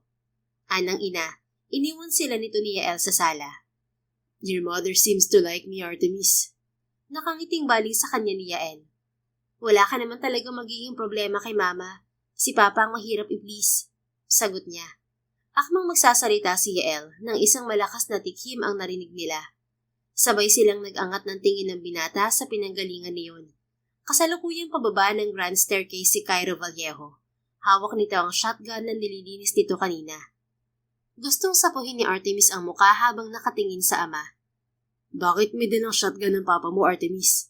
Napakurap na baling sa kanya ni Yael. Don't worry, walang laman yan. Gusto ka lang sinakin ni Papa. Is he really that mad that I left a mark on you? Bumaba ang mga mata ni Yael sa leeg niya. Kahit pa wala na ang markang iniwan doon ng binata, ay naglagay pa rin si Artemis ng concealer. Next time huwag mo nang ulitin, okay? Pilyong umangat ang sulok ng mga labi nito. May next time po, Artemis. Pinanliitan niya ng mga mata si Yael. Bago pa siya makasagot, ay muling tumikim ng malakas ang ama. Sa pagkakataong yon ay nasa harap na nila ito. Pa, bati ni Artemis sa ama bago sila sabay na tumayo ni Yael. This is Yael, boyfriend ko po. Yael, this is Cairo Vallejo, my father. Nice to meet you, Tito Cairo. I'm Ismael Gregorio po, Yael for short. Magalang na bati ni Yael sa kanyang ama. Sir, hindi tito. Hindi naman kita pamangkin. Masungit na sagot ni Cairo Vallejo. Kung anong ikinangiti ni Luna Vallejo kay Yael, ay siya namang ikinasuplado ng asawa. Naninibago si Artemis sa ipinapakita ng ama, dahil hindi naman ito ganun umasta sa mga lalaking ipinakilala niya noon. I stand corrected, sir. Magalang pa rin sagot ni Yael. Ikaw bang lalaki nagbigay ng kiss mark sa anak ko? Seryosong tanong ng kanyang ama kay Yael, pagkatapos nitong pasadahan ng tingin ang binata. Pa, I told you it's Yael. Bakit kailangan tanungin pa? Nagiinit ang mukhang ani Artemis sa ama. Hindi ko ang tinatanong ko, bunso. Itong boyfriend mo. Baling sa kanya ng ama bago ibinalik ang tingin kay Yael. Ako nga po, sir. Pag-amin naman ni Yael. Tumalim ang mga mata ng Ginoo. Alam mo bang hindi ko ipinapakagat sa lamok itong anak ko? Kaya anong karapatan mong kagatin ang anak ko? Oh my God, Papa. Saway ni Artemis. Tila gusto na niyang takpan ng muka sa mga lumalabas sa bibig ng ama. Hindi ko naman po kinagat si Artemis. Hinalikan ko po. Magkaiba po yun, sir. Pangangatwiran ni Yael. Napaawang ang mga labi ni Artemis. Nanlaki naman ang mga mata ng kanyang ama. Bago pa may makapag-react sa kanilang mag-ama ay muling nagsalita si Yael. Hinalikan ko po ang anak niyo, sir. Dahil nobyo niya ako at binigyan niya ako ng permiso na halikan siya. I have so much respect for your daughter, sir. So rest assured that I won't do anything without her consent. Kung pagbabawalan niyo po ako na halikan ng anak niyo, pasensya na po pero hindi ko kayo kayang sundin, sir. I love Artemis, and kissing her and touching her was one way of showing how much I love her. Kung makakatulong po sa inyo, iiwasan ko na lang pong halikan si Artemis sa harap niyo. At kung hahalikan ko siya, wala kayong ebidensyang makikita. Ramdam ni Artemis ang pamumula ng muka at pagwawala ng dibdib. Nang bumaling siya sa ama ay tahimik ito at tila hindi makapagsalita sa mga narinig mula kay Yael. Papa, my boyfriend is right. I know you're protective of me, but you can't reprimand my boyfriend from kissing me. Rest assured na lahat ng gagawin niya sa akin may consent ko. Wika ni Artemis sa ama nang makabawi mula sa mga sinabi ni Yael. Kumunot ang noo ng Ginoo. Pagkatapos ay tila napipilitan itong tumango. You two, sit down. Pupuntahan ko lang ang mama mo, Artemis. Dala ang shotgun ay lumabas ito ng sala. Pag-alis ng ama ay namamanghang bumaling si Artemis kay Yael. Hey, na-speechless sa'yo si Papa. Is that a good thing? Sa tingin mo, pasado ako sa papa mo? I don't know. Ngumiti si Yael. Sa'yo, dagdag pogi points ba sa'yo na na-speechless sa akin ng papa mo? Oo. Sagot ni Artemis sa isip. Subalit sa halip na isatinig yon ay napanguso lang siya. I'm sorry for my papa's behavior. It's fine, Artemis. Masuyong ngumiti si Yael bago dinala ang kamay niya sa mga labi nito. Namilog ang mga mata ni Artemis. Tila may gumapang na kuryente sa balat niya. Bago pa niya masita ang binata sa ginawa nito ay pumasok ang kasambahay nila. Ma'am Artemis, pumunta na daw po kayo sa dining, nakahandaan ng hapunan. Magkahawak ang kamay na tinungo nila ni Yael ang dining area ng mansyon kung saan naroon ang mga magulang. Come on, you two, let's have dinner. Wika ni Luna Vallejo. Nakangiti ang ina ni Artemis habang ang ama ay seryosong nakatingin sa kanila mula sa kabisera. Bawat kilos ni Yael ay pinapanood nito, mula sa paghila ng binata ng upuan niya hanggang sa paglalagay nito ng pagkain sa plato niya. Do you want this, Artemis? Masuyong tanong ni Yael nang aabutin nito ang bandihado ng buttered shrimp. Hindi mahilig ang anak ko sa seafood. Boyfriend ka niya, dapat alam mo yun. Singit ng ama niya bago pa man makasagot si Artemis. Pa, bago pa lang kami ni Yael, marami pa kami hindi alam sa isa't isa. Depensa ni Artemis bago bumaling sa binata. Si Papang may paborito ng buttered shrimp. Pareho pala tayo, sir. Mahilig din ako sa buttered shrimp. Ani Yael. So, Ismael, anong trabaho mo? Sa halip ay tanong ng kanyang ama. I'm a pilot at Air Philippines, sir. He's already a captain pa. Dugtong ni Artemis. Kita niyang na-impress ang ama sa narinig, subalit hindi lang nito yun ipinapahalata. Air Philippines? But did you apply at Vallejo Airlines before? Tanong ng ama kay Yael. No, sir. My mentor in flight school is a senior pilot at Air Philippines. Kaya sa Air Philippines ko talaga sinubukang pumasok noon. Anong plano mo sa anak ko, Ismael? Marami po akong plano sa anak niyo, sir. Pero ayokong pangunahan si Artemis. Kung ano ang gusto niya, susunod lang po ako. But one thing I can assure you, sir, that I am serious with your daughter. The moment I saw her, I already knew she's the one for me. Tumigas ang mukha ng kanyang ama. Are you saying that you want to marry my daughter? Walang pag-aalinlangan tumango si Yael. Yes, sir. I want to marry your daughter. Natigilan si Artemis sa narinig. Hindi niya alam kung totoo ang sinasabi ni Yael o parte lamang yun ng pagpapanggap nito bilang boyfriend niya. Ang tanging sigurado lang ng dalaga na mga sandaling yun ay abot-abot ang tahip ng dibdib niya. Pa, wala pa naman sa plano namin yan. I mean, bago pa lang kami ni Yael. We haven't talked about marriage yet. Hindi pa rin ako handa magpakasal. Ani Artemis sa ama. Tumango ito. Good iha, hindi ako papayag na magpakasal kagad. Saka na kapag umabot na kayo ng 10 taon itong nobyo mo. Sobra naman yung 10 taon, darling. 40 ng anak natin nun. Baka mahirapan na silang magkaanak nun. Baling ni Luna Vallejo sa asawa. It's okay, sir. Handa naman po ako maghintay. Gusto ko lang ipakita kung gaano ako kaseryoso kay Artemis at sa relasyon naming dalawa. Ani Yael bago bumaling sa dalaga. Lumapit ito sa kanya at pinatakan ng halik ang gilid ng sentido niya. Lalong nagwala ang puso ni Artemis. Nasamid naman ang kanyang ama. Cairo, darling, ayos ka lang? Tanong ni Luna sa asawa. Ayos lang ako, darling. Sagot ng Ginoo bago ibinalik ang tingin kay Yael. So tell me about your work, Ismael. How was working for Air Philippines? Habang kumakain sila ay hindi matapos-tapos ang tanong ng kanyang ama kay Yael. Pasado 9:00 na tuloy nang magpaalam ang binata. I'm sorry kay Papa, Yael. Nahihiyang wika ni Artemis nang ihatid niya ang binata sa sasakyan nito. Ngumiti ito. No need to apologize, Artemis. I understand him. Kung ako rin naman, magkakaroon ng anak na kasing ganda mo. Dadaan din sa butas ng karayom ang lahat ng lalaking magkakagusto sa kanya. Ngumuso siya kasabay ng pag-iinit ng muka. Alam mo kung anong isang bagay na na-discover ko sa'yo? Bukod sa mambobola ka, ang galing mo palang artista, Yael.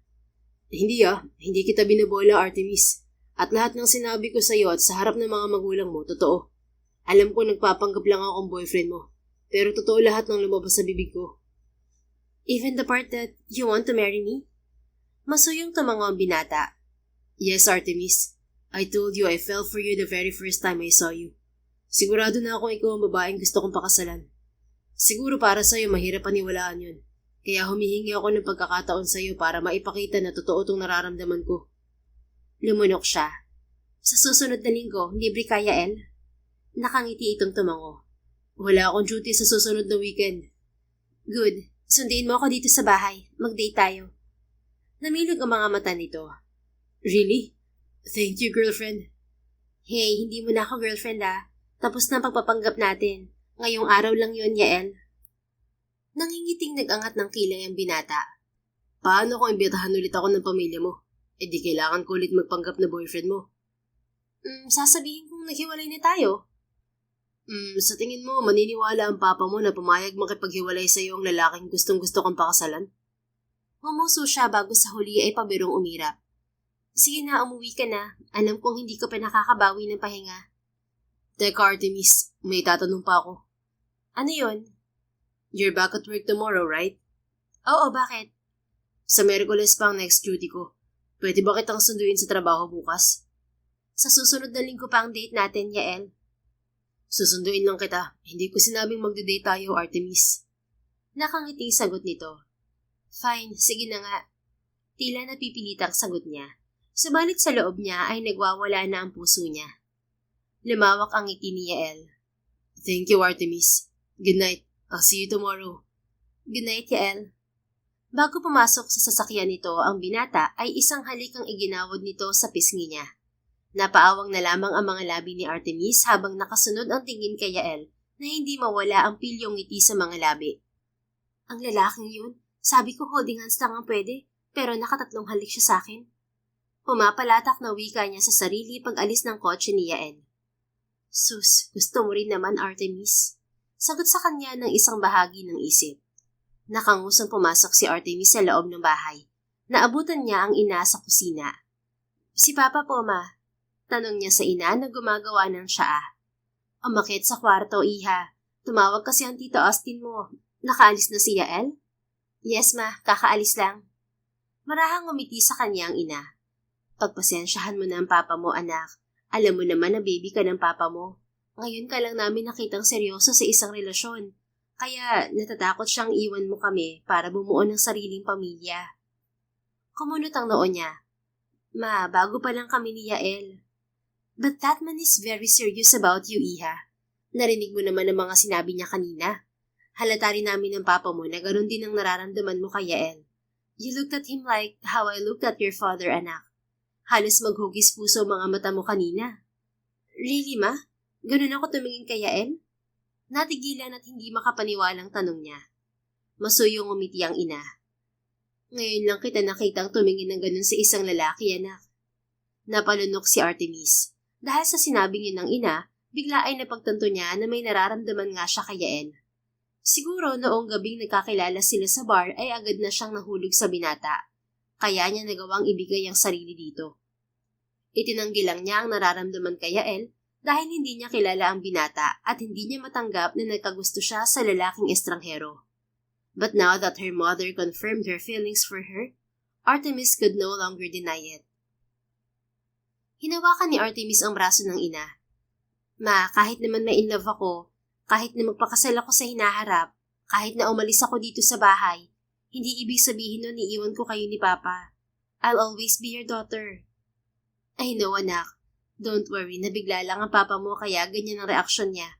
Makakamove on din niyang ama mo, lalo na dahil mabuting lalaki naman si Yael. Dama namin yon. Nakangiti sagot ng ina. Kinabukasan, araw ng Lunes ay pumasok si Artemis sa trabaho.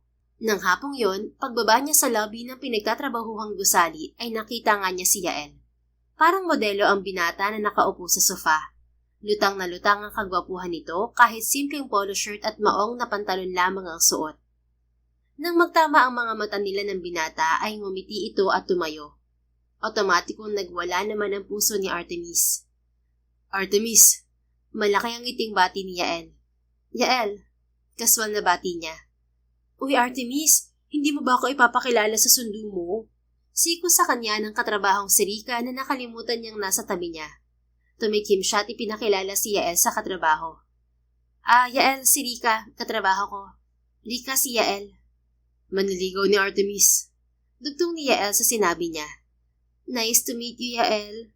Nakangiting pakilala ni Rika bago bumaling sa kanya. Mauna na ako, Artemis. Ingat kayo ng manliligaw mo. Isang tango ang isinagot ni Artemis sa babae. Nang makaalis ito ay bumaling siya kay Yael na may matamis na ngiti sa kanya. Manliligaw? Pinayagan na ba kita? Nakaangat ang kilay na tanong niya. Nagkibit balikat ito kasabay ng pag-angat ng sulok ng mga labi. Pinayagan mo akong sunduin kita. Hindi ba parang pinayagan mo na rin akong ligawan ka? Napaawang ang labi niya bago mahinang natawa. Halika na nga. Teka Artemis, bakit parang maputla ka yata? Kumunot ang noon nito sa pag-aalala habang pinagmamastang mabuti ang mukha niya. Medyo masama lang ang pakiramdam ko. Wala ka namang lagnat? Masuyong din naman ito ang noo niya. Ano ka ba? Wala. Medyo masakit lang ang ulo ko. Nakangusong sagot niya. May mainit na humaplos sa puso niya sa pag-aalala nito. Pagdating nila sa sasakyan nito ay muli siyang nag-aalalang pinagmasdan ni Yael. Artemis, are you really sure you're okay? Okay lang ako, Yael. Umawang ang mga labi nito. Teka, hindi kaya masama pakiramdam mo dahil buntis ka? Kinagat ni Artemis ang ibabang labi. Pinipigilang matawa. Hindi ako buntis, Yael. I just got my monthly period today, kaya medyo masama pakiramdam ko. Oh. Napanguso ito at tumango. Pagkatapos ay hinawakan nito ang isang kamay niya at seryosong tumingin sa kanya. Artemis, gusto ko lang sabihin na kung sakaling nabuntis ka dahil sa nangyari sa atin, wala kang dapat ipag-alala. Dahil hindi kita pababayaan. Pananagutan kita at handang-handa akong pakasalan ka. Pero kung sakaling ayaw mo magpakasal, mananatili ako sa tabi mo. Hindi kita iiwan at ang magiging anak natin. Nagwala ang puso ni Artemis. Nag-init ang sulok ng mga mata niya. Bago pa niya mapigilan ang sarili ay hinatak na niya ang polo ni Yael upang halikan ito sa mga labi. Tila may kuryenteng naglakbay sa katawan ni Artemis nang muling maglapat ang mga labi nila ni Yael. Napuno ng paro-paro ang sikmura niya nang gantihan nito ang halik niya. Akala ko hindi pwedeng halik. Napapaos na tanong ni Yael nang lumayo sila sa isa't isa. Mapungay ang mga mata ng binata. Kagat-kagat nito ang ibabang labi na tila pinipigilan siyang halikan muli. I like you too, Yael. Sa halip ay pag-amin ni Artemis sa lalaki. Natigilan ng binata. Ngumiti naman si Artemis at nagpatuloy. The night we met, I immediately fell for you. Kaya ako sumama sa'yo ng gabing yun.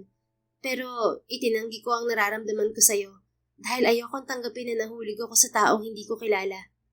People used me and betrayed me in the past. Kaya hindi ko kailanman naisip na magkakagusto ako sa isang estranghero. Pero hindi ko na kayang itanggi pa ang nararamdaman ko sa'yo dahil mismo mga magulang ko nakakita nun. Sila mismo ang nakakita na mahal kita, Yael. Hinawakan ni Yael ang kamay niya at dinala sa mga labi nito. I love you, Artemis Sky Vallejo. Your heart is safe with me. I won't break it. I promise. Huwag mo ring sirain ang tiwala ko, Yael. Nakikiusap na sambit niya. Puno ng pagsuyong hinawakan nito ang pisngi niya.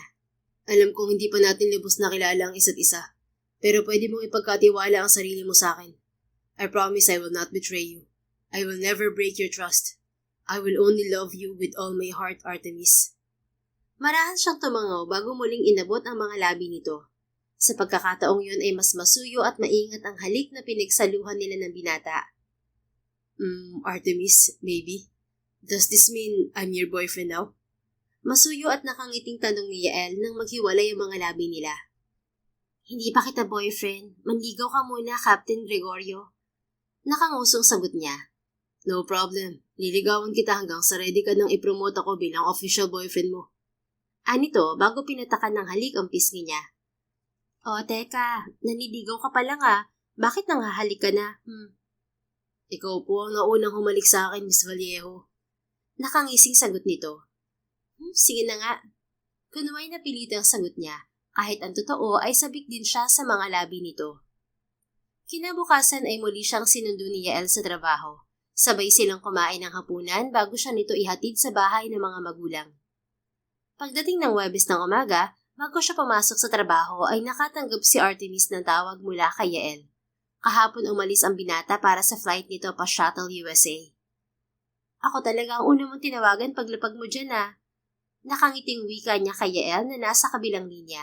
Ayon dito ay kadarating lang nito sa hotel na tutuluyan nito sa ilang oras na stopover doon. Siyempre, ikaw ang una ko namimiss eh. Masuyong sagot ni Yael.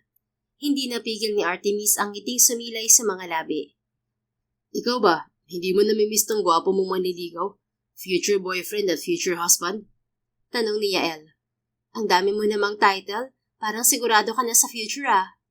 Siguradong sigurado ako sa'yo, Miss Vallejo. Kaya gagawin ko lahat para ako maging asawa mo. Natawa siya kasabay ng kilig na gumapang sa sistema. Sige na nga, aaminin ko nang namiss din kita. So, pwede ako manghingi ng kiss pag uwi ko? Itong manliligaw ko, demanding ah. Mahal mo naman eh. Pabiro siyang umirap. Pasalamat ka, mahal kita, Captain. Sobrang nagpapasalamat talaga ako, Artemis. Puno ng suyong sagot nito. Ilang oras ang stopover niyo dyan sa shuttle? 18 hours. Diyan ka lang sa hotel? Bibisitahin ko sina mama at ate. Malapit lang sila dito sa hotel na tinutuluyan ko. Naalala ni Artemis ang sinabi ni Yael na mag-isa lamang ito sa Pilipinas dahil nasa Amerika na ang ina nito at kapatid. Matagal ka na mag-isa sa Pilipinas?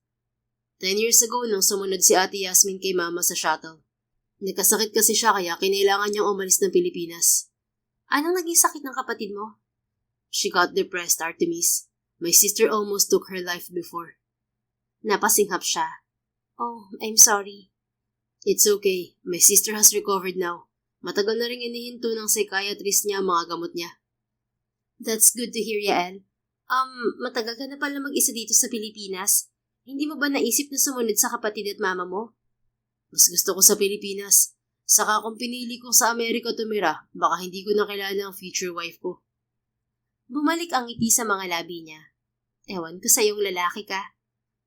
Yung mga ganyan sagutan, parang kinikilig yan ah. Alam mo, ipahinga mo na yan, Captain Gregorio. Humalakhak ito. Fine. Good night, future girlfriend, future wife. Mahal kita, Engineer Artemis Vallejo. Kahit nasa ang panig ako ng mundo, hindi nagbabago tong feelings ko para sa'yo. Lumobo ang puso niya. Sige na nga. Mahal din kita, Captain Gregorio. Nang ibaba ni Artemis ang tawag, ay malaki ang ngiti niyang ipinikit ang mga mata. Samantala, sa shuttle, pagkatapos makapagpahinga ni Yael, ay lumabas siya ng hotel upang bisitahin ng ina at kapatid. Ismael, iho, I missed you. Masayang bati sa kanya ng inang si Yelena pagdating niya sa bahay nito at ng kanyang stepfather. I missed you too, ma. Malambing na sagot ni Yael bago niyakap ang ina. Tuwing may flight si Yael sa shuttle ay lagi niyang binibisita ang ina at kapatid. Kapag may okasyon ay sinasadya rin niyang puntahan ng mga ito. Kung minsan naman ay ang mga ito ang umuwi ng Pilipinas. Where's Ate Yasmin, ma? Nandito na ba? Tanong niya sa ina.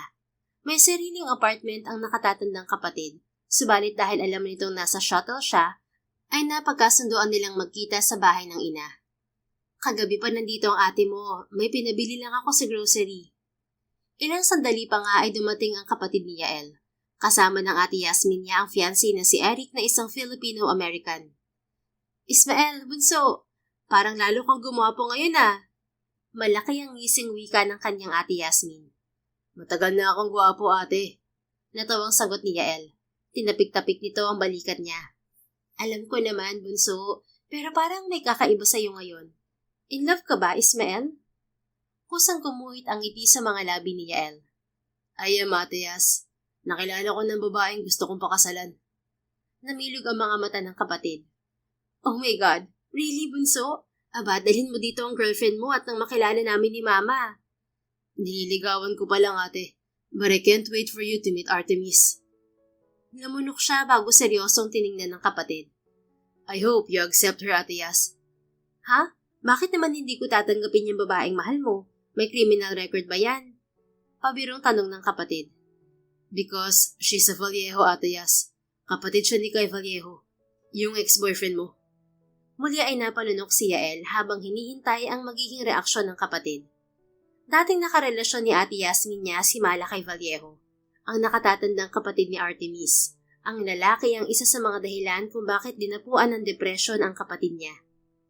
Napakurap si Yasmin, subalit agad ring bumalik ang ngiti sa mga labi nito. Yael, walang problema sa akin kung kapatid ni Kay ang babaeng gusto mo.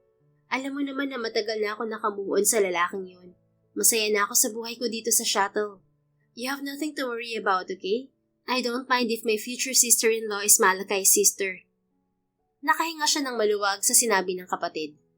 Thank you, ate. Ang gwapo ni Malakay, kaya sigurado ako sobrang ganda rin ng kapatid niya. Kwentuhan mo ako kung paano kayo nagkakilala, bunso. Nakangiting wika ng kapatid. Sa sumunod na mga oras nga ay nagkwento si Yael tungkol sa babaeng nakasungkit ng puso niya. Samantala, pagdating ng araw ng linggo, sinundo si Artemis ni Yael para sa date nila. Mag-enjoy kayong dalawa, bilin sa kanila ni Yael ng kanyang ina. Gregorio, bago dumating ang alas 9, kailangan na iuwi mo ng anak ko. Bilin naman ng kanyang ama kay Yael. Wag po kayong mag-alala, sir. Iuuwi ko po ng alas 9 yung punto si Artemis. Sagot ni Yael. Pa, alas 9? Hindi ako teenager. Angal naman ni Artemis. Anak, wag mo na pansinin tong papa mo. Natatawang wika ng kanyang ina. Napanguso na lang si Artemis bago nila tinungo ni Yael ng sasakyan nito. Pagpasok nila sa kotse ay agad yung pinaandar ng binata. Nagmamadali ka, Yael? Baling niya rito. Narinig mo naman ng papa mo. Kailangan maiuwi kita dito bago mag-alas 9. Huwag mo sabihing susundin mo si papa. Nagbibiro lang yon. Ayaw kong mabadshot sa papa mo. Baka hindi siya pumayag na ipakasal ka sa akin. Natawa siya kasabay ng pagkapag ng kilig sa dibdib. Ang advance rin talaga ng isip mo ah. Inalis nito ang isang kamay sa manibela upang abutin ang isang kamay niya. Wala tayong ibang patutunguhan kundi simbahan, Artemis. Kaya handa akong paluguran ng papa mo dahil siya rin ang future father-in-law ko.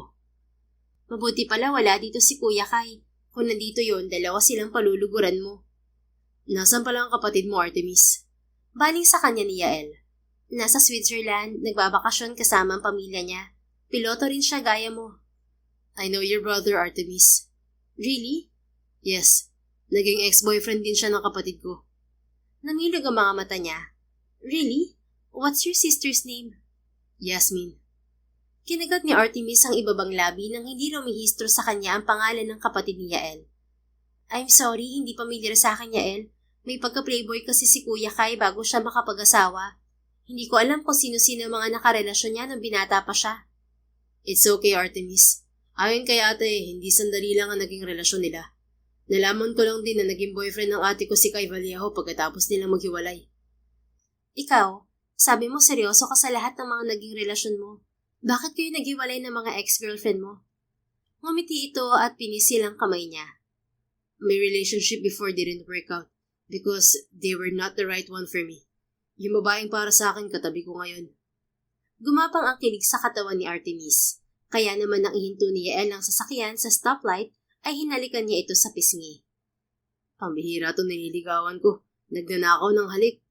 Pumapalatak na wika ni Yael. Gusto mo rin naman. Gustong gusto. Pwedeng next time sa lips naman. Nakangiting baling nito na sinagot niya ng pabirong irap. Hindi mapuknat ang ngiti ni Artemis sa maghapong yon. Nanood sila ng sine ni Yael pagkatapos ay kumain sa paborito niyang restaurant. Sinurpresa din siya ni Yael nang dalhin siya nito sa isang DIY baking studio kung saan pwede silang gumawa ng sarili nilang cake. Paano mo nalaman na mahilig ako mag-bake? Tanong niya kay Yael. Nalaman ko kay Tita Luna. Chatmate kasi kaming dalawa. Talaga? Natatawang gagad niya. Oo. Sinubukan ko rin mag-message sa papa mo pero thumbs up lang ang reply niya sa akin. Pero okay na yun. At least hindi niya ako sininlang. Sa kabila ng tawang lumabas sa mga labi ay nag-init ang puso ni Artemis sa pag-e-effort ni Yael para mapalapit sa mga magulang niya. Gusto ko ring makilala ang pamilya mo, Yael. Masuyo itong umiti. I've been telling them about you. Gustong gusto ka na rin nilang makilala. Kapag mamamanhi ka na ako sa pamilya mo, kasama ko rin sila. Pero syempre, matagal-tagal pa yun. Kasi paghihirapan ko pa makuha ang loob ni Tito Cairo. At saka hindi pa kita officially boyfriend, remember?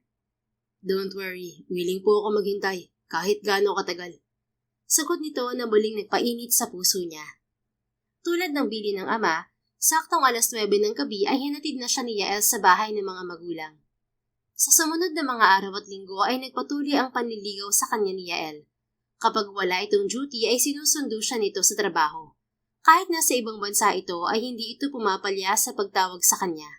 Walang pagsidlan ang kaligayahang nararamdaman ni Artemis. Habang lumilipas ang mga araw ay lalo pang lumalalim ang nararamdaman niya para kay Yael.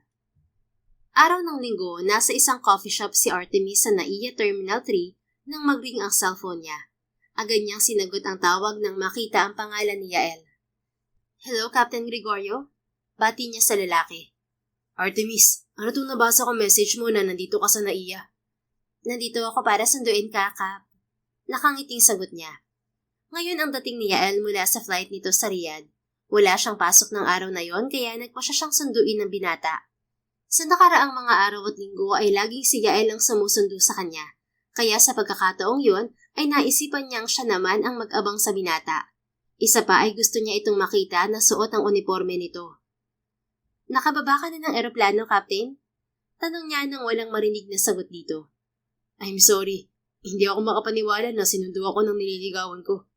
Pero oo, nakababa na ako ng eroplano. May kailangan lang akong daanan dito sa opisina. Wait for me for a few minutes. No problem, Cap. Take your time. Pagkatapos ibaba ni Artemis ang cellphone ay nagtungo siya sa banyo. May naabutan siyang 2 crew ng Air Philippines sa loob ng ladies' room. Habang nasa loob si Artemis ng cubicle ay natigilan siya nang marinig ang pangalan ni Yael mula sa mga to. Totoo ba yung narinig ko na may nililigawan daw si Captain Gregorio na Vallejo? Oo, si Artemis Vallejo raw. Kapatid ng piloto na si Malakay Vallejo. Nako, ang daming may alam dahil in-announce daw ni Cap sa isang flight niya. Napatawag nga siya ng management dahil doon. Artemis Vallejo? Eh di ba yung ate ni Cap, nakarelasyon daw ni Malakay Vallejo? Narinig ko na depress nga daw yung kapatid niya dahil kay Malakay Vallejo. At kaya raw sa Air Philippines nag-apply si Cap Gregorio dahil galit siya sa mga Vallejo. Ha? Saan mo naman nasagap ang chismis na yan? Narinig ko kay Jackie, may kaibigan daw siya na close kay Captain Gregorio. Hindi siguro totoo yan, Annie. Bakit niligawan ni Cap si Artemis Vallejo kung galit siya sa mga Vallejo? Baka gusto lang niya gumanti sa nangyari sa kapatid niya kaya niligawan niya ang kapatid ni Malakay Vallejo. Tila hindi nakahinga si Artemis sa narinig. Lumabas siya ng cubicle nang wala na ang dalawang nag-uusap. Subalit hindi nawala sa tenga niya ang sinabi ng mga ito. Sinabi sa akin ni Yael na ex-girlfriend ni Kuya kaya ang kapatid niya. Pero hindi niya sinabi na dahil kay Kuya kaya na-depress ang kapatid niya.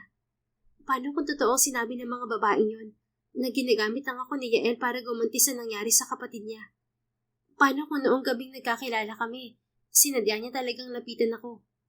Wika niya sa sarili. Tila pinaga ang puso ni Artemis sa mga naiisip. Mabilis niyang pinalis ang luhang nakatakas mula sa mga mata. Paglabas niya ng banyo, sa halip na hintayin si Yael ay pumara siya ng taxi at nagpahatid sa bahay. Artemis bunso, are you okay? May pag-aalalang tanong kay Artemis ng ama. Pa, akala ko umalis kayo ni Mama. Bati niya sa ama habang pasimpleng tinutuyo ang pisngi.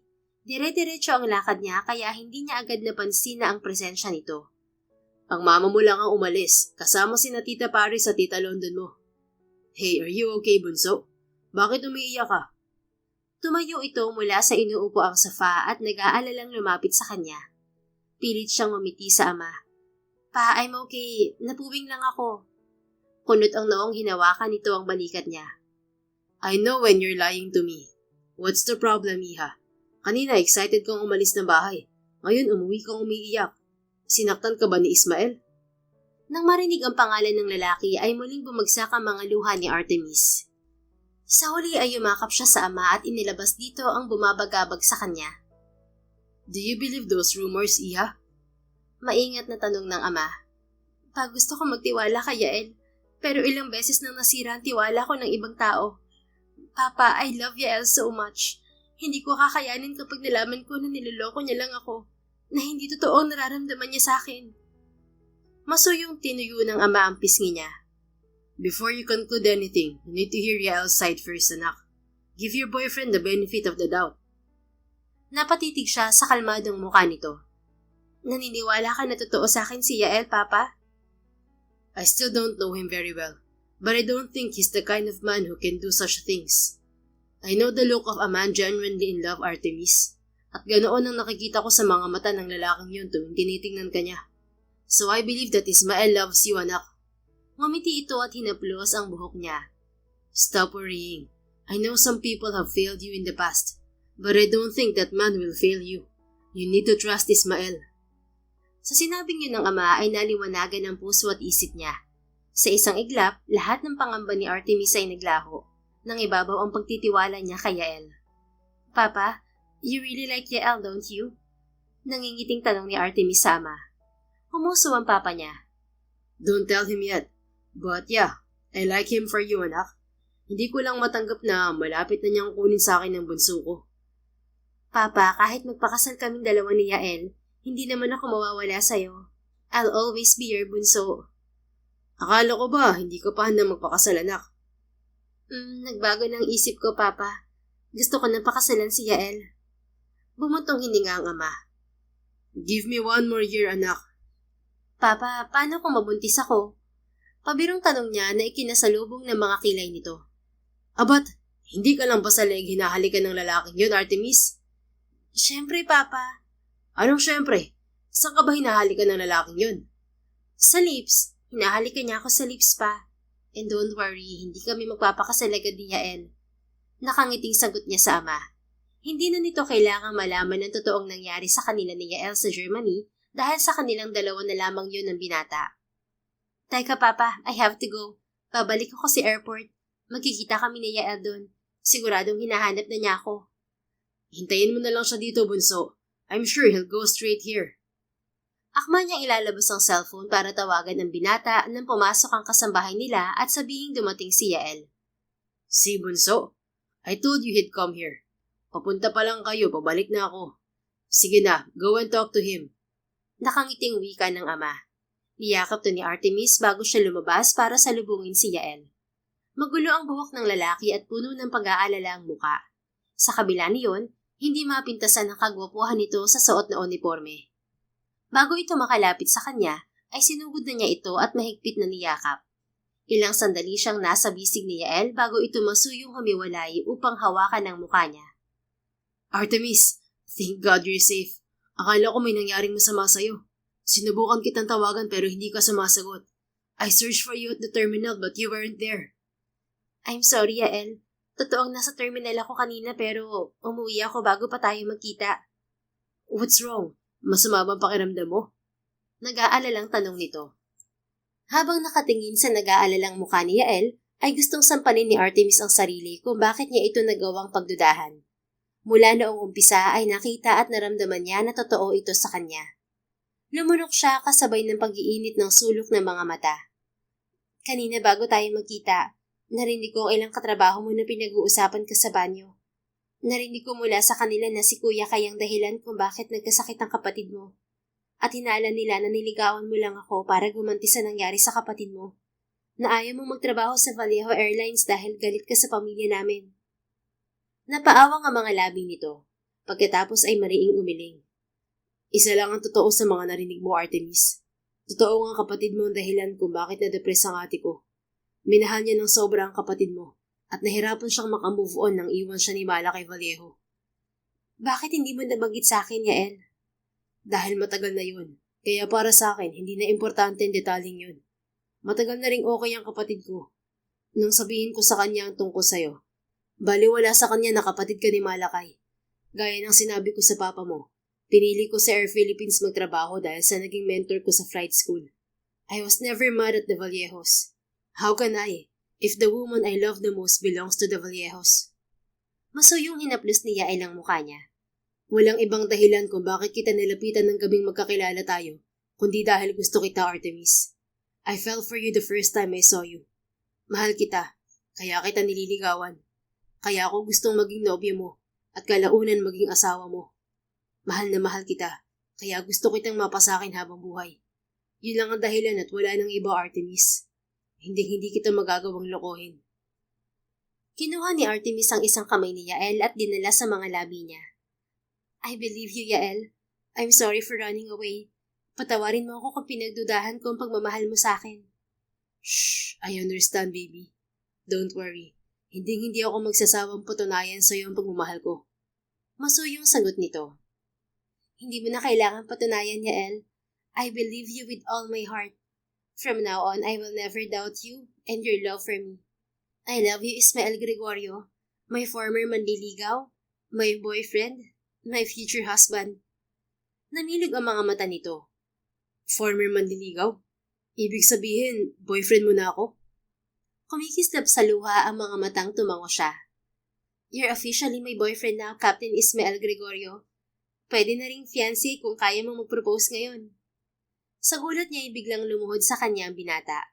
Naluluhang naglabas ito ng singsing mula sa bulsa ng suot na uniforme. May singsing ka na? Hindi makapaniwalang tanong niya. One thing you should know about me is that I'm a former Boy Scout, baby. Lagi akong handa. Now will you marry me, Engineer Artemis Sky Vallejo? I will marry you, Captain Ismael Gregorio. Walang pag-aalinlang ang sagot ni Artemis sa lalaking minamahal. Pagkatapos isuot ni Yael ang singsing sa kamay niya, ay nagsalo sila sa isang halik. Teka, akala ko Boy Scout ka at laging handa. Bakit wala kang proteksyon nung gaming may nangyari sa atin? Naalala niyang itanong sa binata. Meron ako sa wallet ko, pero nakalimutan kong gamitin dahil masyado ako nabighani sa'yo. Sagot nito bago siya pinatakan ng halik sa pisngi. Come on, baby. Let's get inside your house. Kailangan kong harapin ng papa mo. Baka tutukan na talaga niya ako ng shotgun dahil nag-propose agad ako sa'yo. Pasado ka na kay Papa, Yael. Payag na siyang magpakasal tayo. Pero pagkatapos pa ng isang taon. 1 year is nothing compared to forever that I will get to spend with you. I love you, future Mrs. Gregorio. Buong pagmamahal na sagot nito. I love you, Captain Gregorio. Buong pusong sambit ni Artemis. Isang beses pa silang nagsalo sa isang halik bago sila pumasok sa bahay para sabay na harapin ang kanyang ama. Tulad ng hiling ni Cairo Vallejo, isang taon pa ang pinalipas ni na Artemis at Yael bago sila nagpakasal. Dinala rin ni Yael si Artemis sa Amerika para formal na makilala niya ang pamilya ng lalaki. Buong puso siyang tinanggap ng ina at ng kapatid ng binata. Sa pag-iisang dibdib nila ay kumpleto ang buong pamilya nila. Umuwi ang pamilya ni Yael mula Amerika. Nang muling magkita ang Kuya Malakay niya at Ate Yasmin ni Yael, ay humingi ng tawad ang kanyang kapatid sa babae. Dahil espesyal sa kanila ang bansang Germany, doon piniling mag-honeymoon ng mag-asawang Artemis at Yael. Doon din nabuo ang panganay na anak nila na pinangalanan nilang Berlin. Naging masaya ang pagsasama nila sa piling ng isa't isa at ng kanilang dalawang anak. Ang isang gabing pinagsaluhan nila sa isang banyagang bansa ay nauwi sa panghabang buhay na pagsasama. The end. If you enjoyed this story, please don't forget to like, subscribe, comment, and share. Your support helps us reach more people and spread the love. Thank you for tuning in, and we're looking forward to seeing you again soon. In the meantime, please take care and may God bless you always.